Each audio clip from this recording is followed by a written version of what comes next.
let's go ahead and okay, we're going to get started. This is the City of San Diego Commission on Police Practices Ad Hoc Transition Planning Committee meeting of Friday, January the 14th, 2022.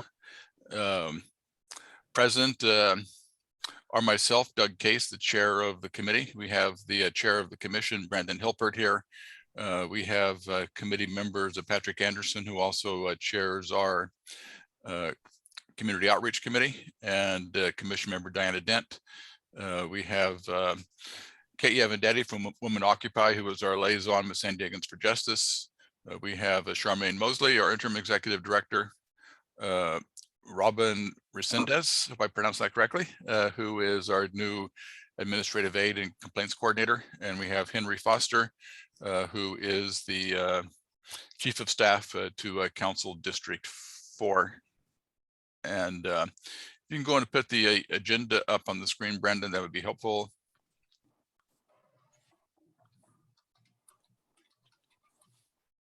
Okay. And did we receive any public comment? No public comment received. Okay. I'm going to go through the updates quickly so we can get to our new business. Budget process, nothing beyond what we discussed last week. Staffing, I don't think we've gotten an answer yet of whether or not we can use the search firm that the city has contracted with to do our deputy executive director search. Have you got an answer, Charmaine? Not yet. Okay. Implementation ordinance, so that'll be part of new business. Nothing new to report on office space, standing rules. Anything new with community outreach? We'll get to that in a moment. Okay. We have made substantial progress on the review of the legal counsel contract. As I mentioned last week, the review committee consists of myself,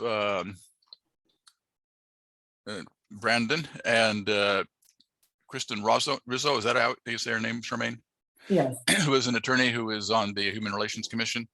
And I can't go into details, but it is progressing expeditiously. And we hope to have a contract executed by the end of the month. But beyond that, I can't make any comments regarding the process. Yeah, I just have a question. Does that mean you can't tell us yet who the person is who's being hired? No. And yes, that is correct. We can't say anything about the process yet.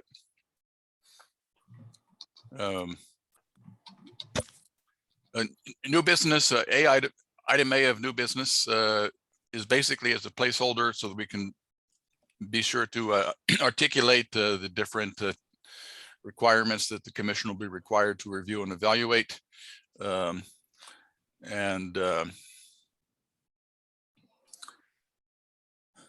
Item B was a request that was made at last week's meeting for a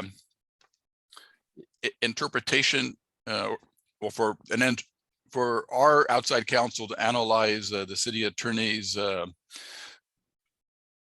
memorandum with respect to the specific item that talked about the power of appointment and how the power of appointment, how the power of selection is linked to the power of appointment, and how those powers can be delegated.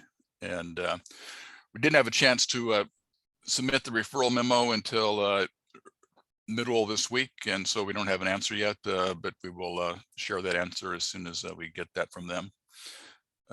So anything on the agenda so far?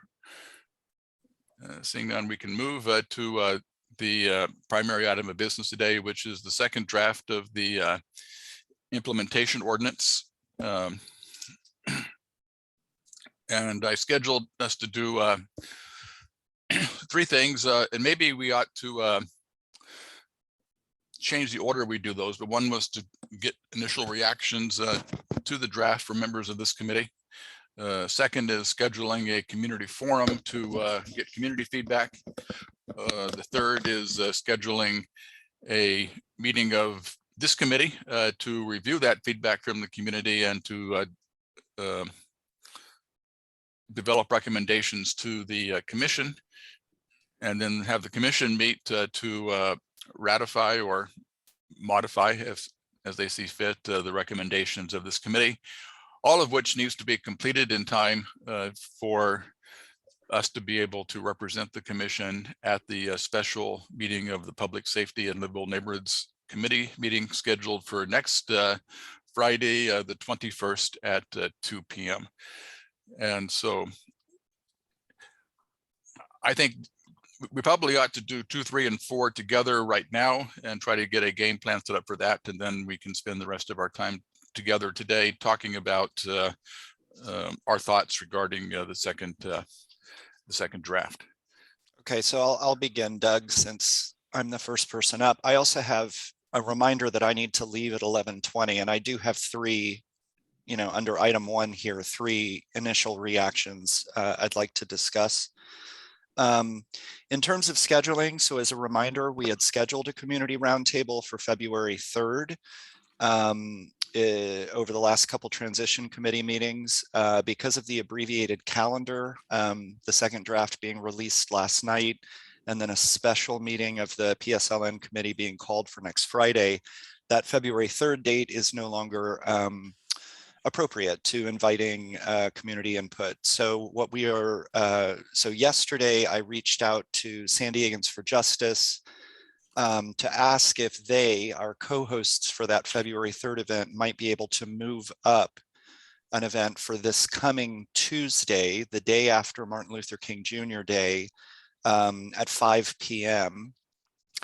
And I suggested that date because, first of all, we cannot and should not hold an event on MLK Day. Secondly, we need to be able to schedule a special meeting of this committee and a special meeting of the commission after the roundtable and before Friday's PSLN committee. And thirdly, because we do have a community outreach event scheduled for next Thursday evening. That event is being hosted by Women Occupy. I will be a panelist at that event. And so the schedule that I propose, a Tuesday night roundtable with San Diegans for Justice, will allow us to get initial community feedback on the second draft. I will then collect, collate, and transcribe that feedback for a transition planning committee meeting sometime after that. A reminder that Wednesdays are generally not possible for me, especially after about 11 a.m. And then we'll have a transition committee meeting, the commission meeting, which will then allow us to have the Women Occupy meeting Thursday night, which will provide sort of a perfect bookend to getting community input, filtering it through this committee and the commission, and then taking it back to the community for that event. So in a way, that structure, given the abbreviated calendar, is the best that we can do, and I think is ideal given the conditions. Okay, can you repeat the meeting you're proposing for? So for Tuesday at 5 p.m. We do have a closed CPP meeting scheduled for that evening to review cases. So what I'm proposing is that, and San Diegans for Justice, because they already received registrants for the February 3rd event, it's easy for them to just move those registrants to Tuesday. So what I'm proposing is that San Diegans for Justice host that event with me as a panelist to facilitate and collect input from 5 to 7 on Tuesday. So are you suggesting that be so that the commission can proceed with its meeting and that you be excused and attend the other meeting? Correct. Okay, and will that meeting be recorded? It will. So, and in fact, what I can offer to do is record it and then send the recording. I can do whatever you want me to do. We do have the initial roundtables we did a year ago. I do have the YouTube channel where I posted all of those, so I could post it there and distribute the link to everyone. But yeah, I may whatever we think. okay, yeah. Then with regard to Thursday, you're suggesting that this committee meet when? So this committee, I think it's too much to ask me to process the information between 7 p.m. Tuesday and Wednesday morning. which is the only time that I would have available.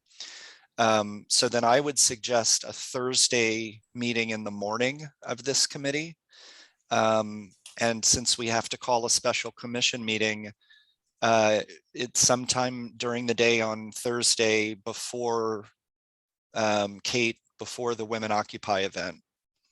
And what So that time? we- And what time is the Women Occupy event? Kate, what is it, 5 p.m. or 4 p.m.? 6 to 7:30. 6 to 7:30. So it could be in the afternoon at 4. Okay. Let's have people. I'm going to check my calendar quickly. So one question is, does this committee like the idea of that structure? And the second question is, and again, that would be Tuesday night event, roundtable, Thursday morning event, this committee, Thursday afternoon, early evening event for the full commission, and then Thursday evening, the event that's already planned by Kate and Women Occupy. That's the first question.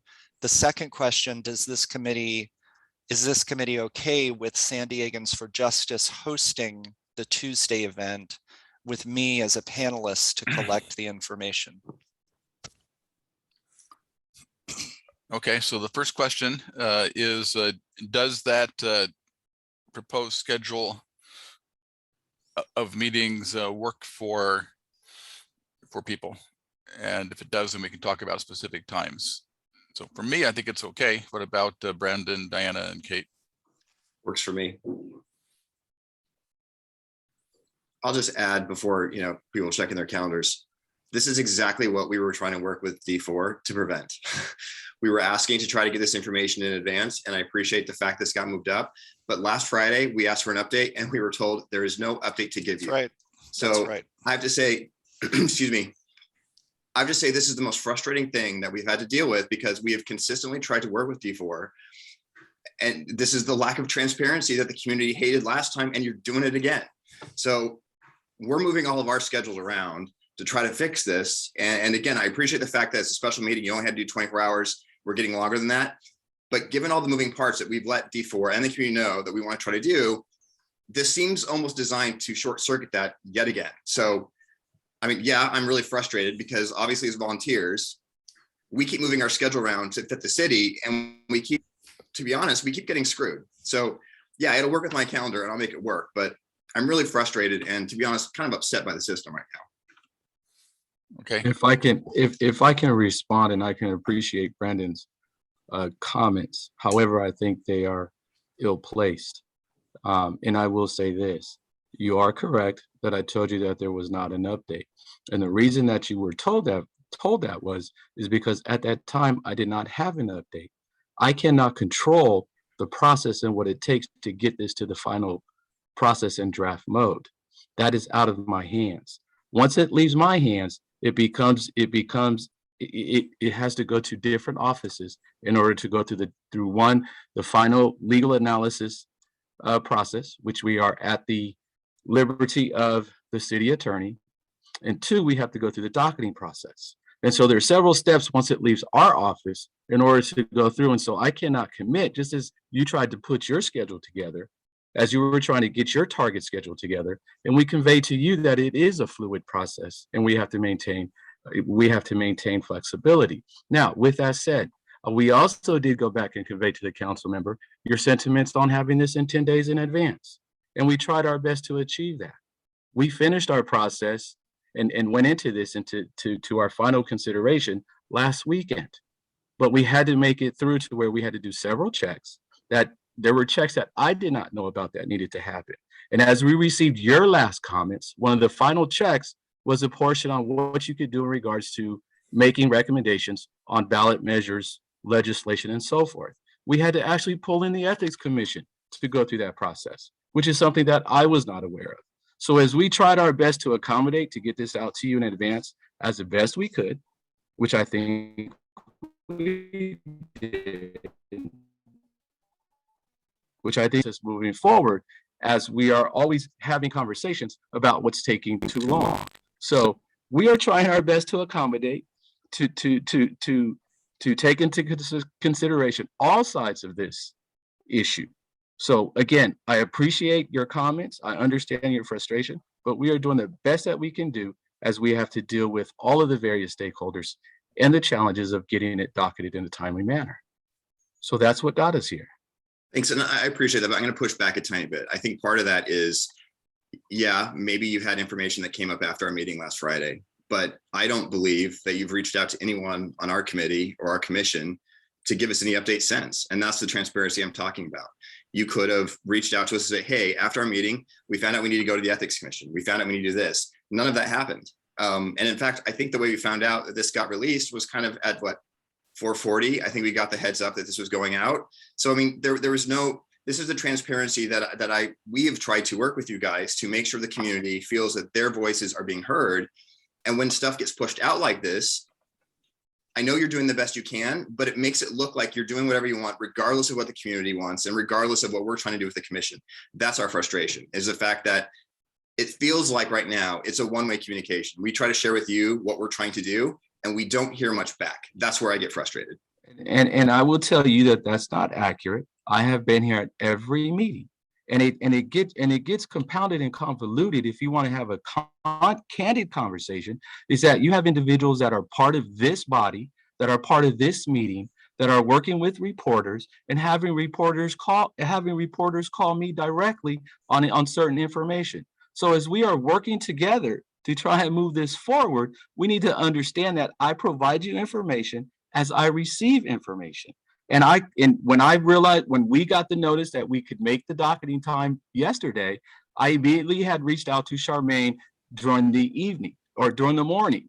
Now, it took us from when I called Charmaine to get it all the way through when it was released. And I also sent Charmaine an email and said, Charmaine, it is now released and posted. It took us, what was it, Charmaine, additional 4 hours to get it posted? But we tried our best to notify everyone. Not only did we notify this board, but we notified every stakeholder that we could that this was coming out. So there's no transparency hiding. Our office does not do that. The council member does not do that.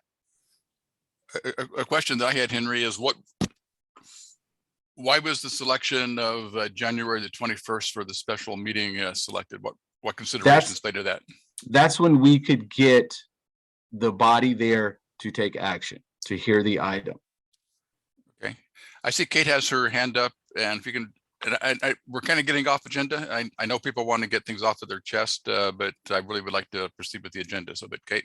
No, I just have one comment, and I'm sort of echoing Brandon and following up on your question, Doug, and that is, obviously, it would have been preferable for all of us to have the special meeting set next week. And I know that previously the PSNLN was going to be on January 27th until you changed your agenda, or it could have been Friday the 28th. That would have given the community and the commission time to have our forums, to digest what's going on, and to get that to PSNLN, because I know and I appreciate that this got set really quickly because we've been concerned about time. And I appreciate the comments in Tiffany's memo about the importance of community input. But, you know, community input doesn't just happen overnight. And it takes us time. And I think you were aware that Women Occupy had our forum scheduled for next Thursday. So obviously anything that came out of that forum would be difficult to get to PSNLN the following morning in any kind of, you know, real way. So I think, I mean, there's nothing we can do about it at this point unless PSNLN is able to reschedule it somehow for next week, which seems unlikely. So we'll do the best we can. But, you know, I think that everybody has heard what we said. So that's it. Yes, and just if I can add one final thing. So we will have the special meeting, the special meeting on the 21st. So that's the first meeting. And you have to understand that this is to get this document into meet and confer. So if it makes it through committee on Friday to full council, which it has another hearing there. Right now, we have had communication with the council president's office where we are looking to get it docketed mid to late February. So there is time to go through and get additional feedback, to have additional discussions. which we are going to take the time to listen to all the feedback. The other thing that I will add is that there have been advocates and folks that have been going to the council offices on a regular basis that have consistently been advocating for the things that they want in this. And also, I would like to think that you can see from what was released that as I was a part of these meetings, we did hear you, we did go through your information, and we did put in there what we could put in there, and what we could support. So we did listen. We will continue to listen, and we will continue to move forward. Okay, so let's proceed with our agenda, and I would encourage people not to make assumptions about people's intentions, et cetera. We have the deadlines, what they are. We can, it kind of is what it is. So we need to plan accordingly. And so it sounds like people are okay with the schedule that Patrick proposed. I didn't hear from Diana. Diana, is that okay with you? You're muted. She's nodding. Okay, then any thoughts on times? Have you? Patrick? So I was proposing 5 to 7 p.m. for the Tuesday event, with that, making sure everyone's okay with San Diegans for Justice being the host of that, with me just as a facilitating panelist. But I would propose 5 to 7 Tuesday evening for that. Again, the meeting will be recorded. I would propose Thursday morning. I think, let me just double check. I could do 9 a.m. for a transition committee meeting on Thursday, the 20th. So 9 a.m. or I could do 10 a.m., whichever is better for people. And then for the commission meeting, I would propose, I think I would propose 4 p.m. for the special commission meeting on the 20th. So let me put that on the table. 5 to 7 is sort of what San Diegans for Justice can do for Tuesday night. Thursday morning, let's say 9:30 a.m. for this committee special meeting. And I'm proposing 4 p.m. for the commission special meeting. Okay, and then your second question was authorizing you to be a panelist. Yeah, and the point there, just to be transparent about this, the point is that if San Diegans for Justice is the host of the event, then they take care of setting up the YouTube link, the Zoom, and all of that stuff, which is helpful to us because we already have a closed meeting scheduled for that night. And so we've already got the Zoom sent out and agendized and all of that. So this would just remove that from Charmaine's desk. Okay, so we have, I'll take that as a motion. Is there a second to that motion? I'll second it. Okay, and so just to repeat briefly, it's going to be a authorizing Patrick to serve as a panelist and a liaison from this commission to the San Diegans for Justice Town Community Forum meeting on a Tuesday from 5 to 7, scheduling a special meeting of this committee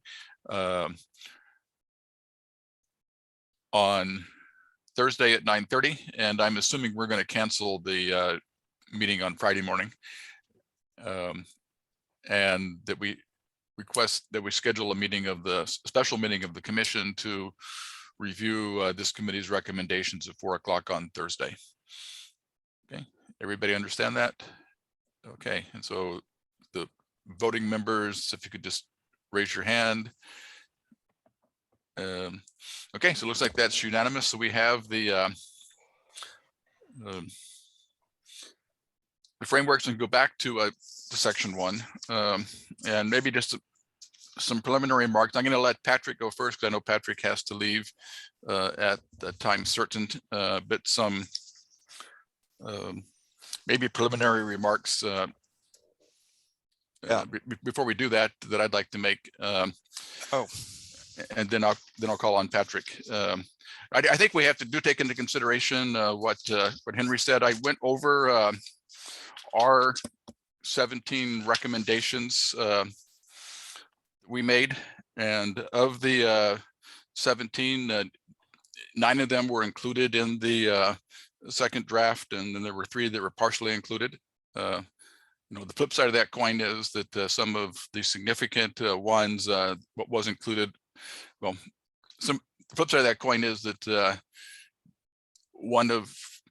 2 of the most significant recommendations we made, one of them was not accepted. They went a different direction, and the other wasn't included at all. And we felt that it was important to include. So it's not just a numbers game, but I think it is important to acknowledge that there was consideration given to our recommendations, and that most of our recommendations actually made it into the document, but we still, I think, have some significant disagreements. And as we move forward, let's not make like I said before, assumptions about people's intentions, about intentions of the city attorney or District 4 or whatever. Let's just talk about the content and objectively critique the second draft. And so I have my own thoughts, but I'm going to let Patrick go first since he has a time commitment. Thank you, Doug. And thank you very much for that overview. I think it would be really helpful, pardon me, if you could maybe annotate the document that has those 17 recommendations with a reference to which section of the second draft they do or do not appear in. Then I can use that on Tuesday. I can distribute that to help us track it. That would be really, really helpful and appreciated by the community.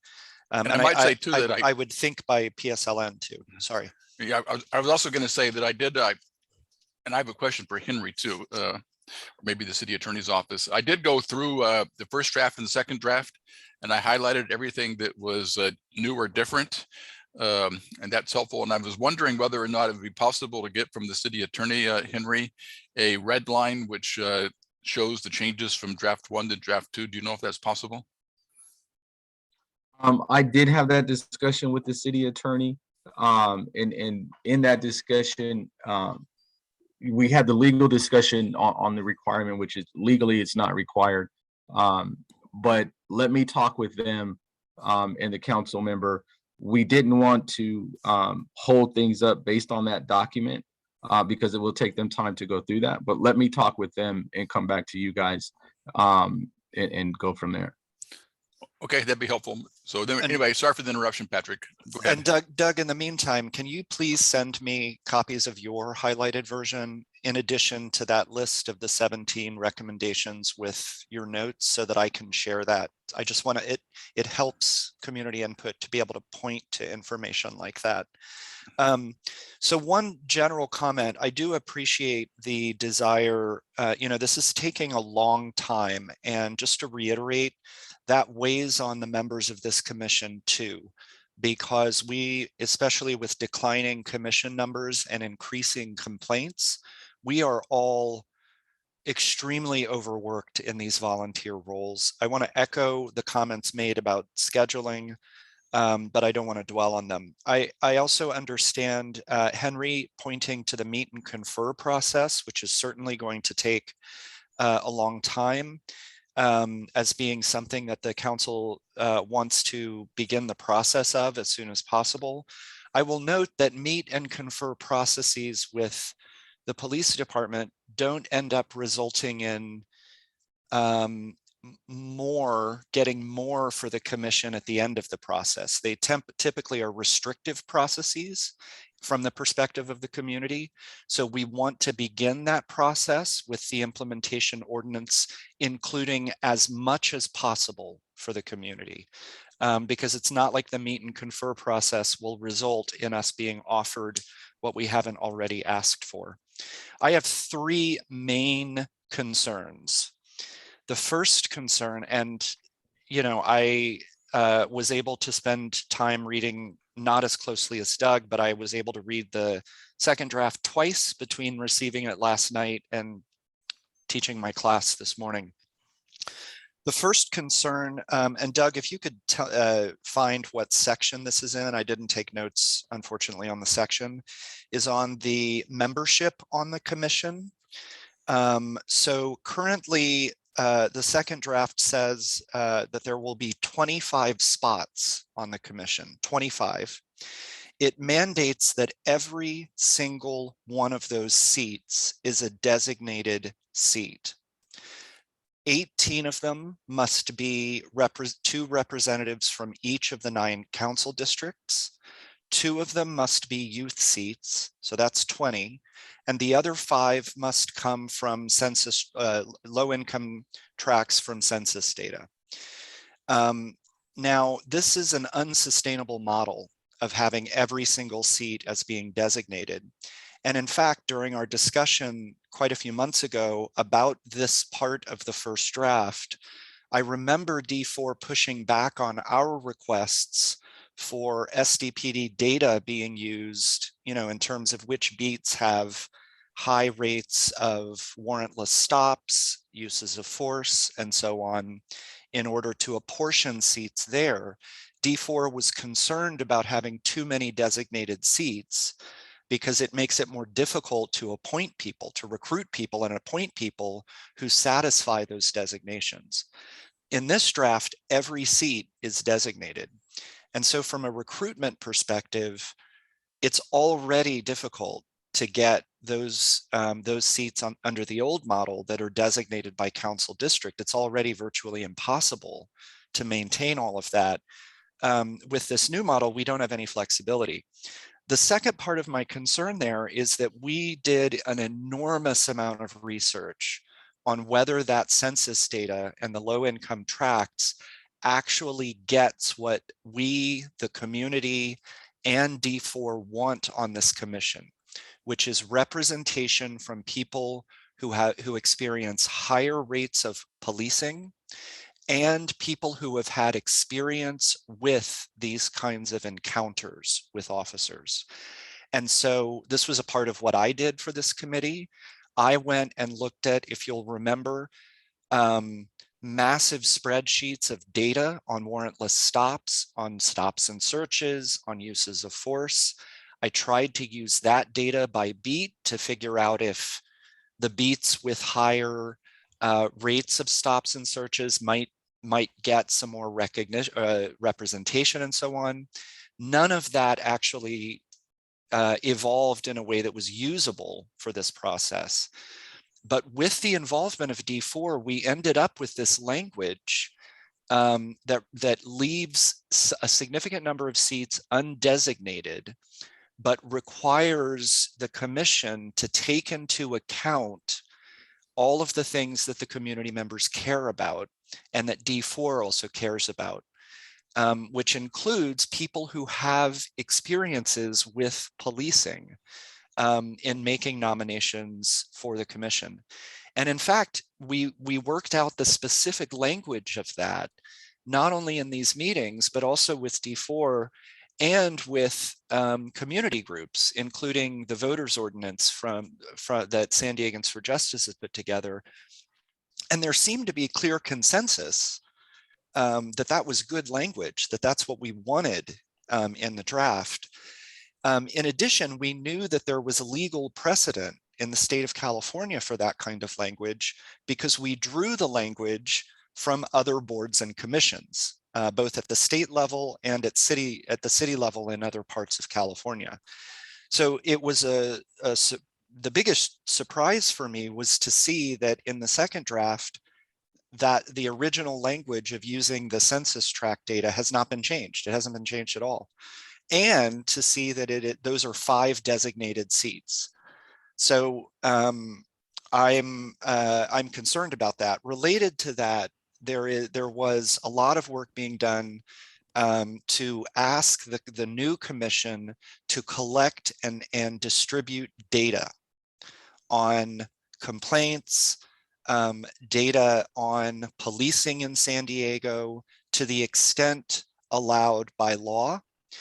None of that appears, aside from data about annual reports for the commission itself, none of that language is there.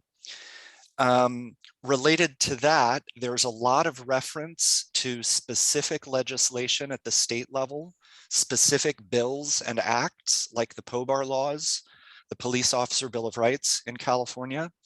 The advice that we've received from legal analysts is that there should be no reference to any specific law, because at any time in the future, if those laws are changed or removed, then we'd have to go through the process of doing another ordinance to change the city charter.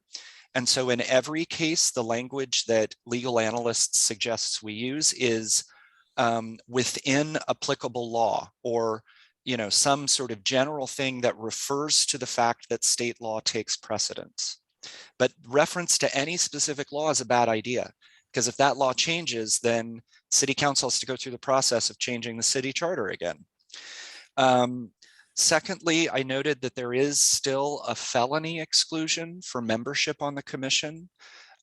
We removed our own exclusions in this regard from the new commission's standard operating procedures and so on at the beginning of the transition process.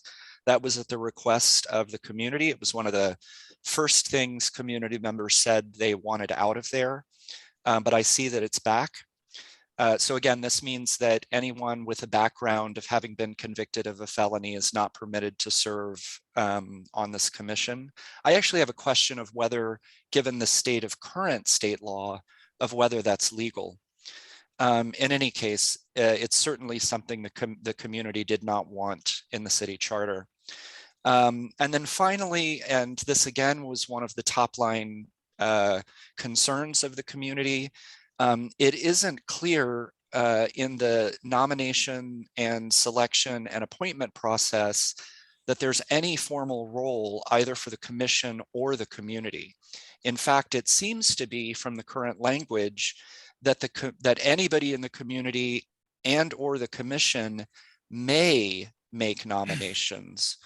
But we've throughout the roundtables, in every session about this, in all of our work on this committee, we have again and again tried to come to some common ground on the fact that it's absolutely essential, if the community is to have faith in the work of this commission, then the community must have not simply the opportunity to make a nomination, which puts the onus upon the community to figure out how to do that and then put everything together, but an actual formal role in making nominations to the commission, and for the commission to have a formal role in making a nomination to city council. Now, we do have the question left over on our agenda from last week about the actual legal precedent between defining whether or not the charter mandated council role of appointing commissioners necessarily requires that they also are the only people authorized to select or nominate or vet those nominations. But regardless of that, the second draft includes no formal language about the community having a process by which to participate in this nomination and appointment process. And I think if you want the community behind this commission and behind this ordinance, there's got to be a formal role for them that isn't just nominal, that isn't just a sort of nod to the process, but that is an actual intricate involvement in the process.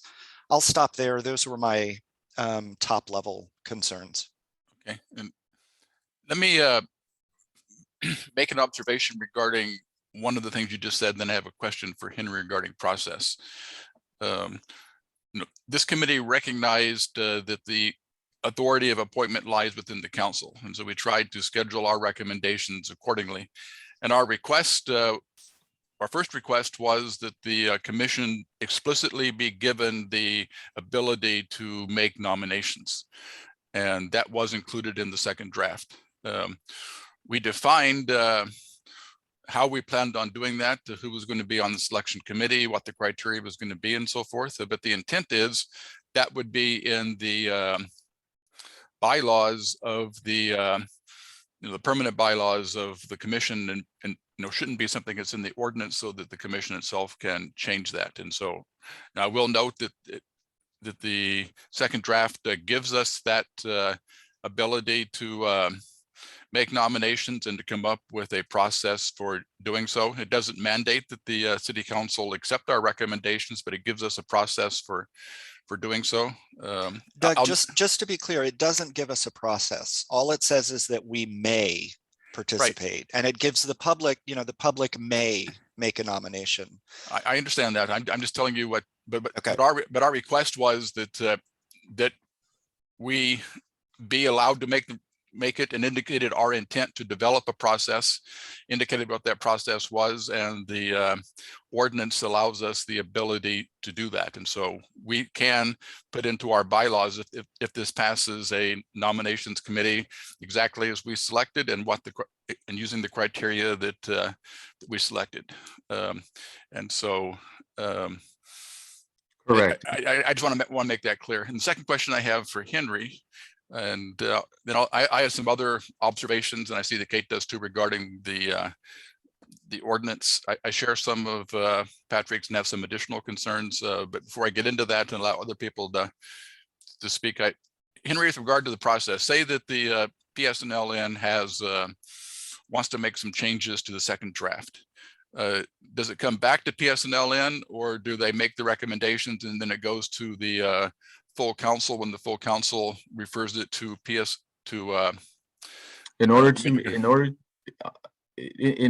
well, go ahead, finish your question.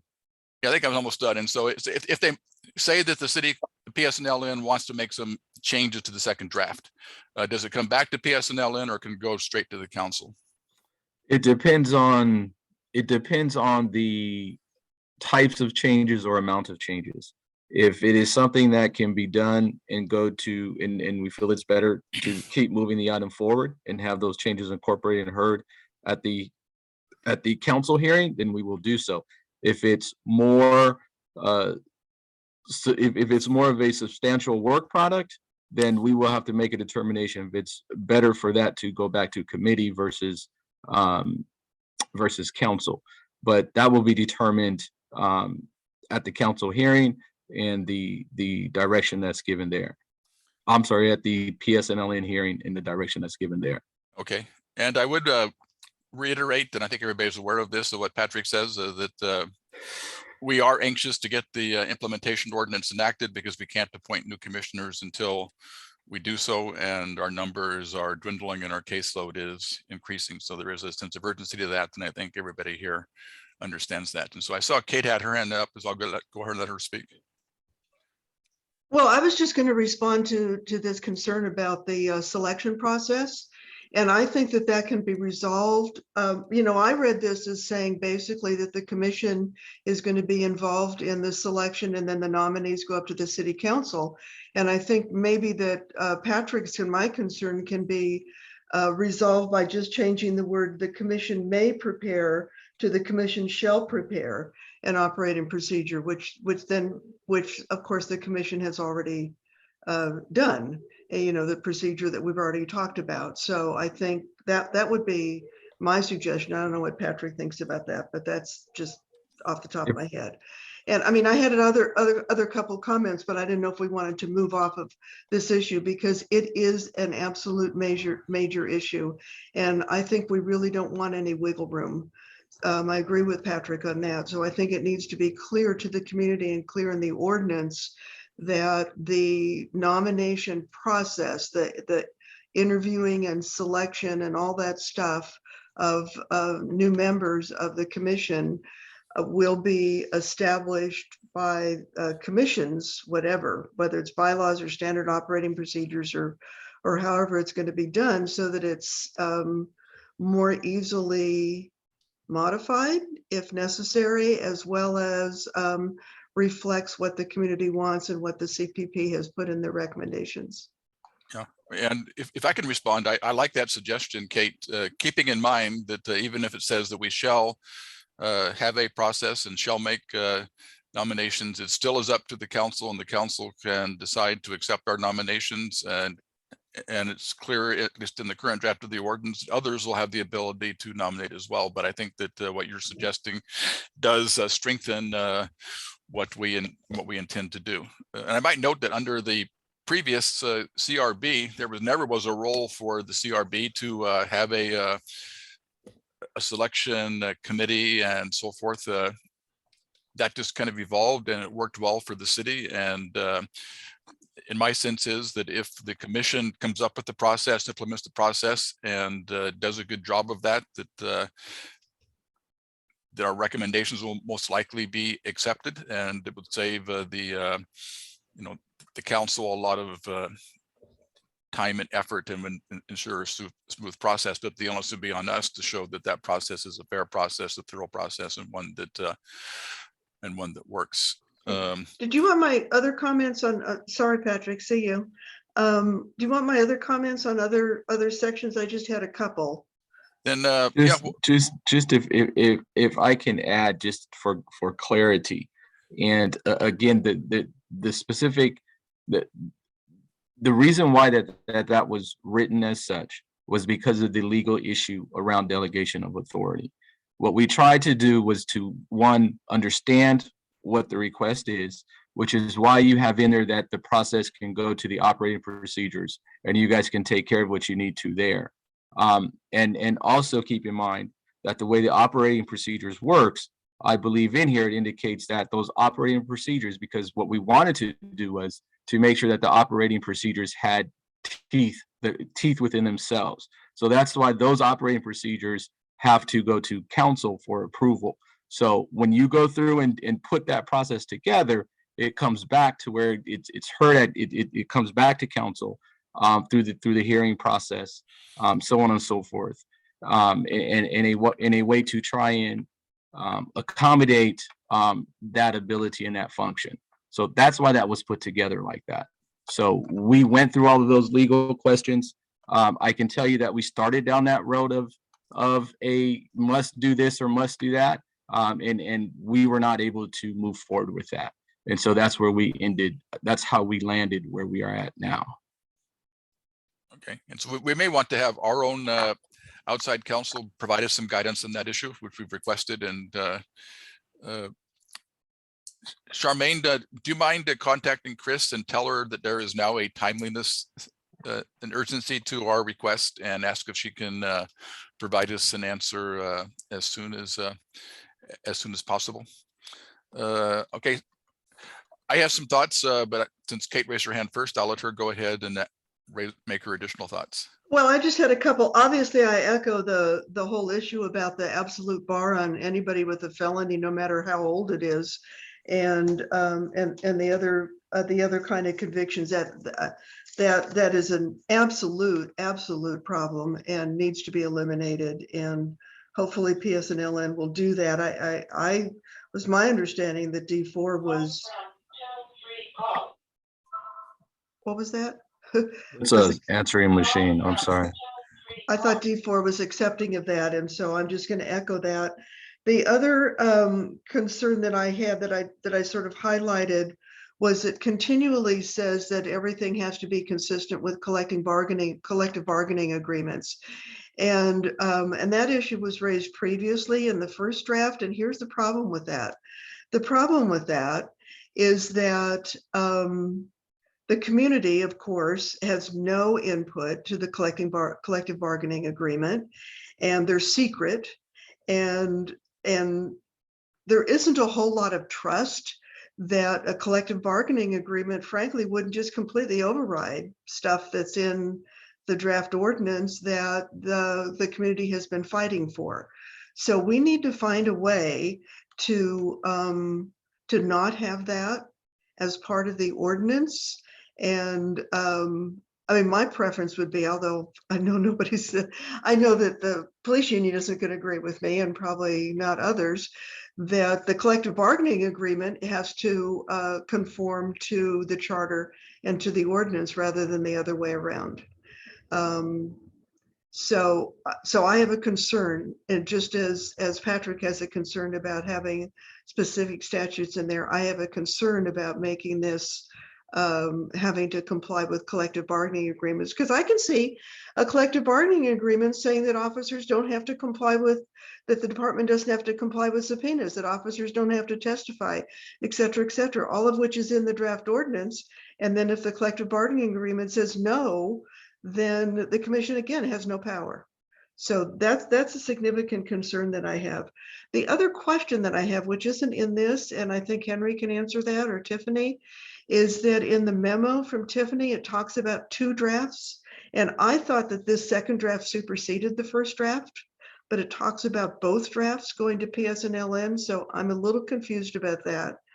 And so, you know, I'd like to know if we need to focus on, I mean, obviously, then we would have to go back and see where the differences are and what got changed and that sort of thing. But I thought normally when, you know, when legal stuff gets redrafted, it completely supersedes the first draft.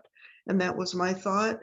And I did notice a couple things that were missing, but I think Doug probably has more solid on that. I did notice that there wasn't anything about the community input in the hiring of the executive director, or anything about the independent investigators, but you know, that was just a really quick run through that I did. So Doug probably has more about that. But and I echo Patrick, of course, about the whole thing about census tracts. We all did a lot of work on that. I thought we were in agreement with D4. So hopefully what will be changed at PSNLN is this felony, absolute felony bar. It can be considered, but it could not be an absolute bar.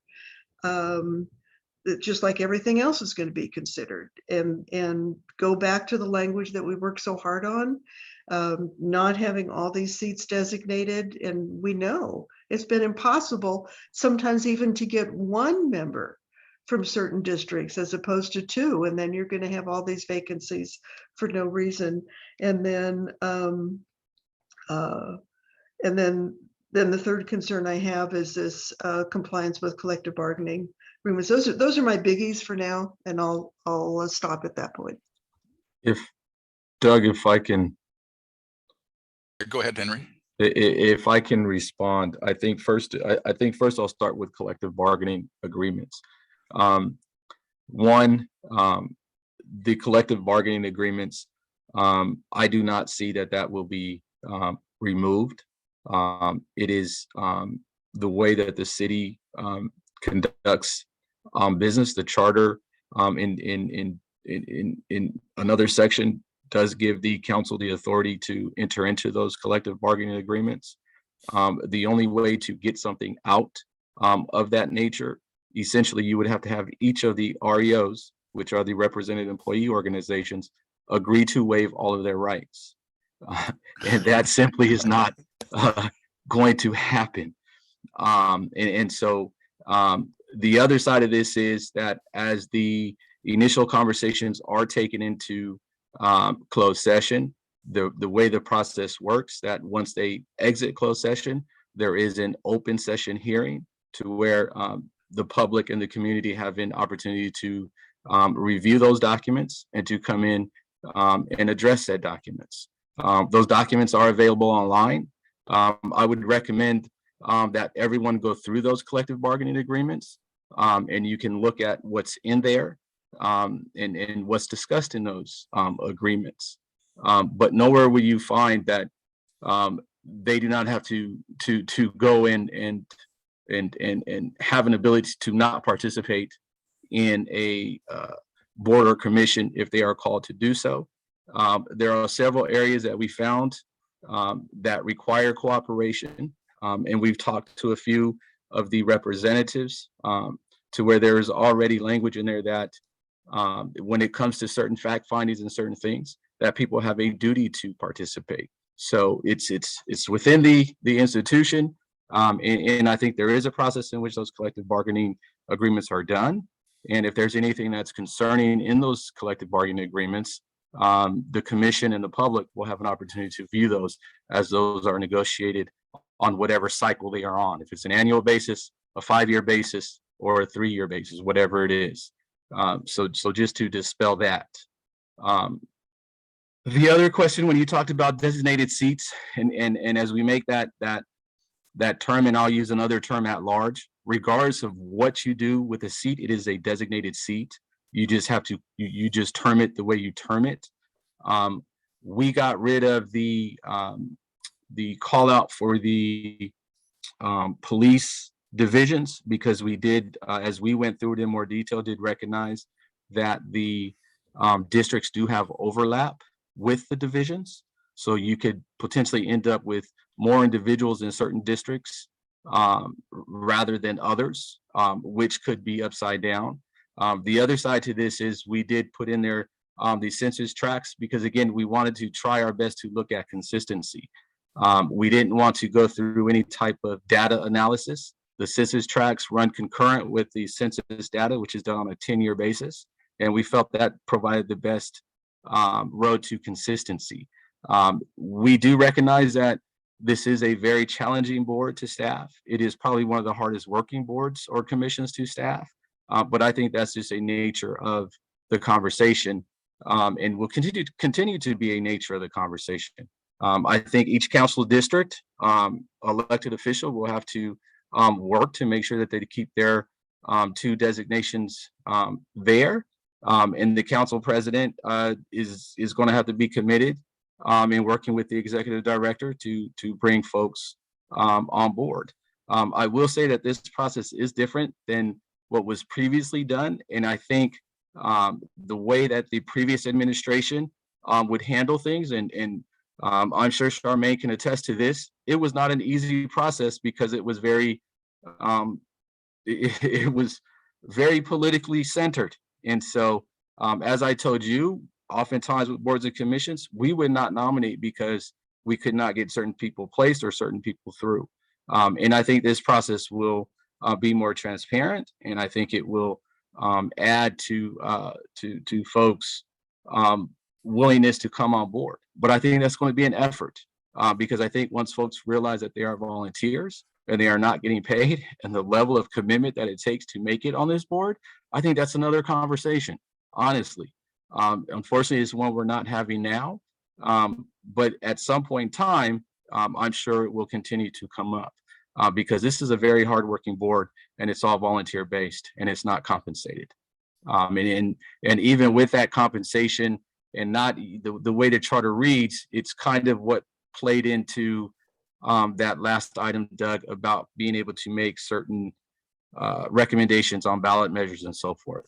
That's how complex of an issue it is, as folks get paid, not paid, and how the charter references commission members. So, I'd like to thank you for your research on that, and I was pleased with the way that part of the draft reads.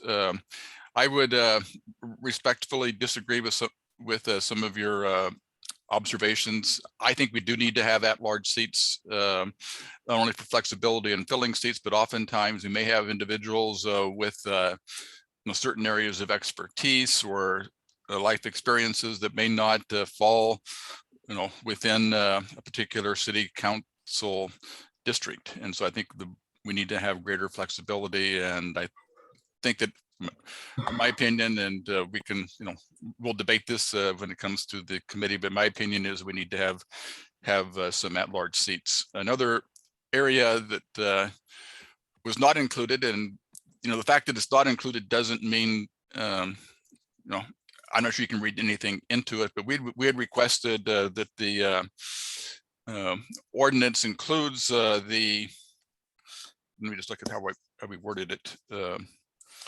That the commission leadership be involved in the selection process for the executive director, understanding that the appointment lies in the hands of the council, but we wanted to have a reference to the process spelled out in the implementation ordinance.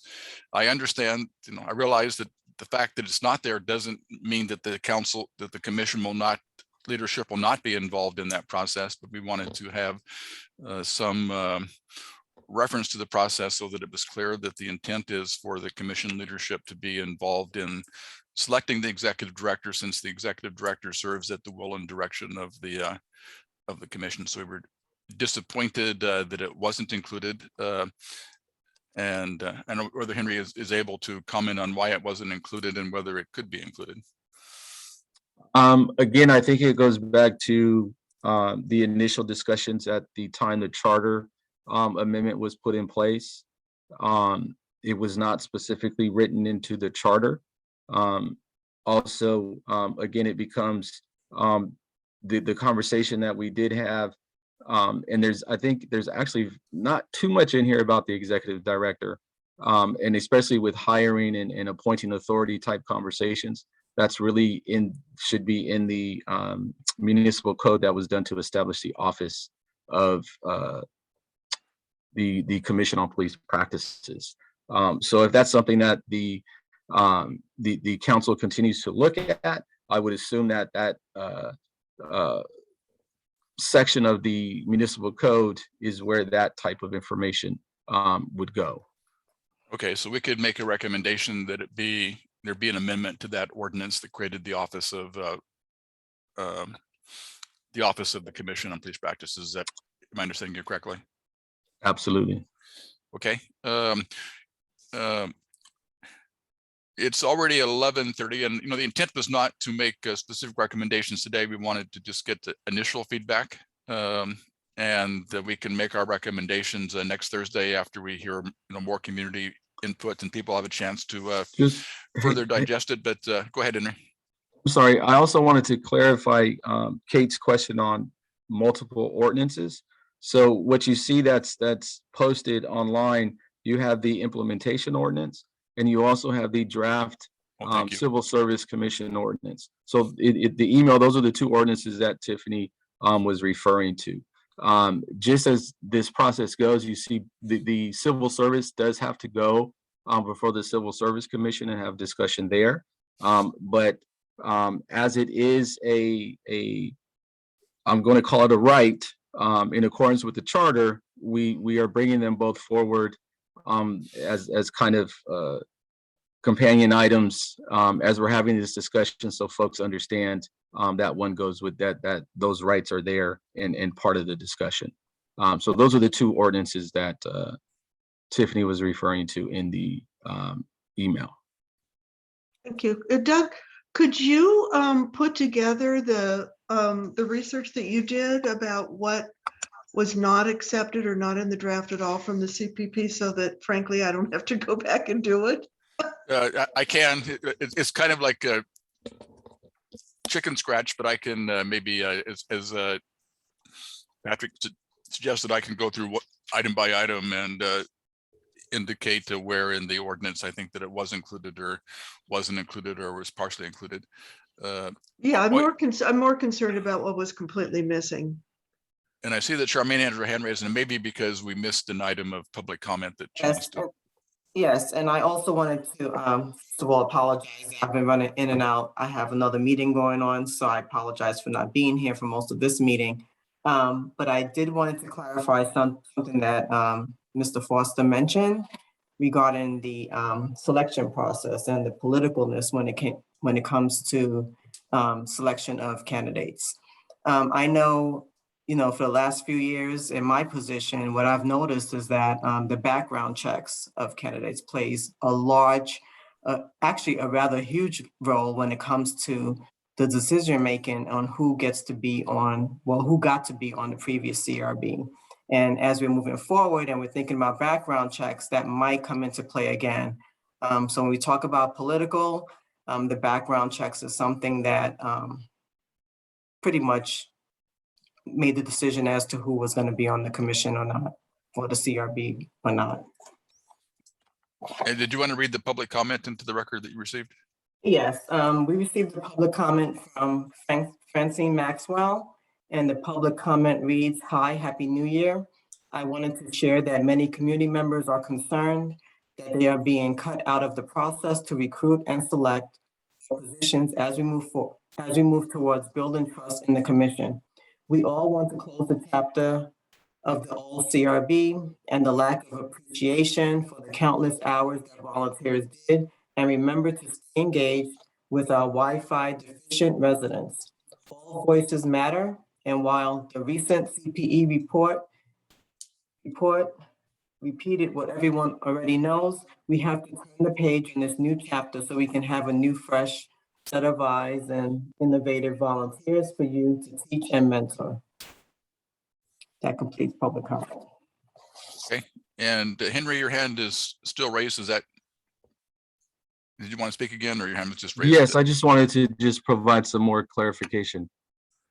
Because there were some comments that Patrick made about POA and meet confer. And one thing that we all need to understand is legally, we cannot draft something and take action on something that that conflicts legally.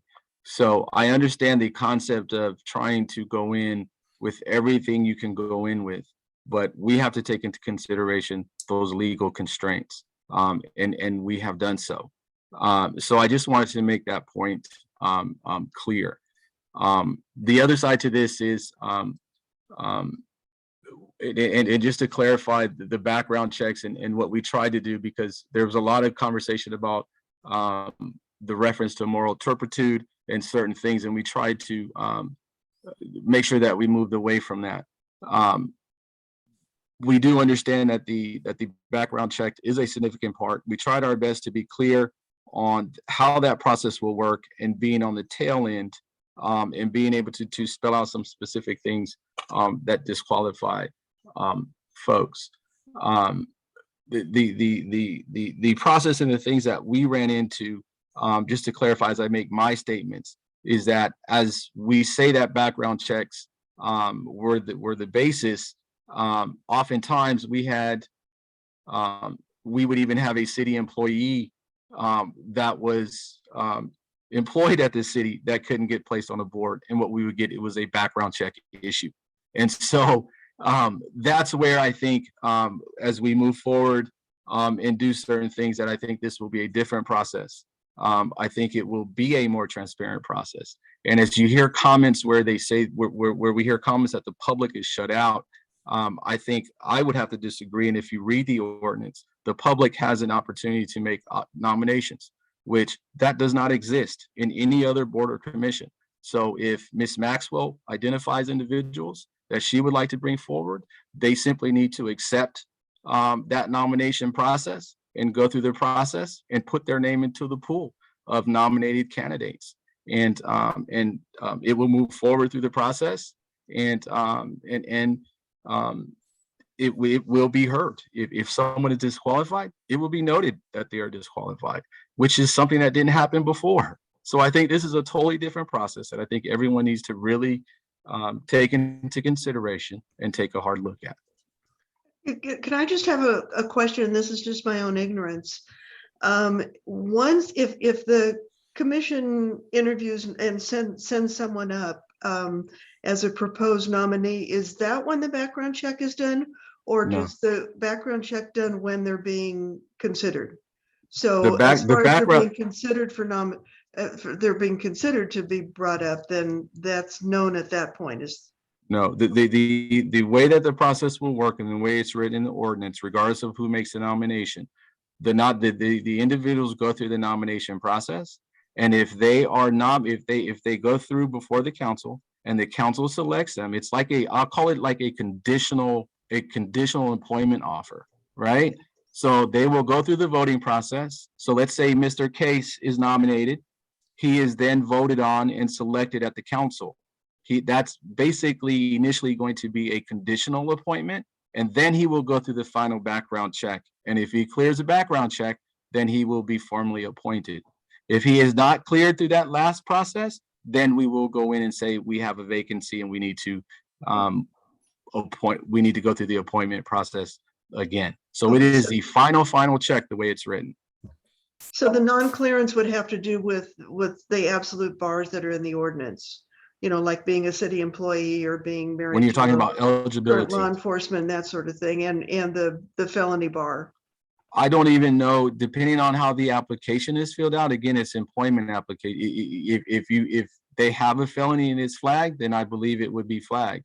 But if there's nothing there, then you won't find out until you do the actual employment, right? Or till you actually do the final background check, if that makes sense. Okay, but it's not discretion. I'm just trying to, it's not discretionary. It's not like a Mm-mm. background check comes out and you find out that somebody was a member of BLM and you don't like that, and so they're gonna That is not a condition for, you can be a member of BLM. That is not a condition for barment, where previously that could have been a condition of barment. right. Well, I say debarment, but it could be covered up and say, you know what, you're not eligible. If that makes sense. Who does the background check? Because previously it was SDPD, so now has that changed? In the way that we wrote it in the ordinance, SDPD is not going to do the background check. Okay, We work with personnel. Personnel will do the background check. okay, Currently, there's 3 departments that have access to do background checks: the city attorney, San Diego PD, and personnel. So in this instance, we are going to utilize personnel, which again is independent of the mayor's office and reports. So say independence from the mayor's office and the San Diego PD. Okay, and I would suggest as we move forward that we keep the number of issues that we want to ask PSNL and the council to address to be a limited number, so that we can focus on those and move together expeditiously, so we don't necessarily need to nitpick everything in the second ordinance. I think my own personal preference is that we should prioritize the ones that are the greatest concern to the Yeah, commission and the and I community. just want to say, I'm not 100% negative. I do want to say that I appreciate that a lot of the CPP recommendations and this ordinance is significantly better than the first ordinance, and so I really appreciate the work that D4 has put into making it more acceptable to the community. And obviously, we're going to have comments, and we'll continue to work on that. Thank you. And there also were some components of the proposed or the draft put forward, referred to as the voters ordinance, that was included in the second draft as well. Did anybody else have their hand raised? So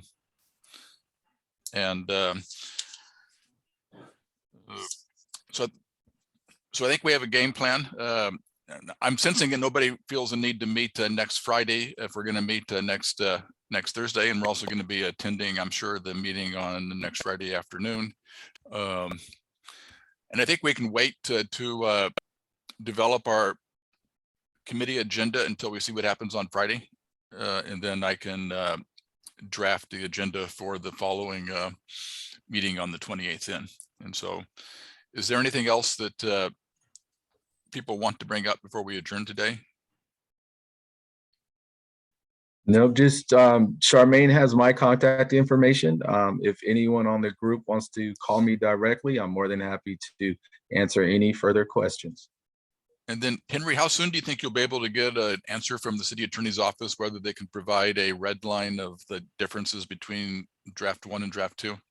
Probably today's Friday, Monday's a holiday, probably Wednesday at the latest, probably. Okay. Yeah, the earlier the better. I think in the meantime, I'm going to go ahead and highlight the PDF. If I need to figure out how to go about doing that, so I can indicate those things that are new or changed that I noticed. Yeah, And, you know, Doug, and I mean, it's up to you, but I'm not sure that we really need that. I just think we need to look at the second draft as a whole and forget about the first draft. And there've been a lot of new changes in the second draft, and a lot of a fair amount of the offensive stuff in the first draft did not carry over into the second draft, and that's what we're working on. So, and that was when we talked with the city attorney, that was their specific, that was included in their feedback as well. that you would receive a totally marked up,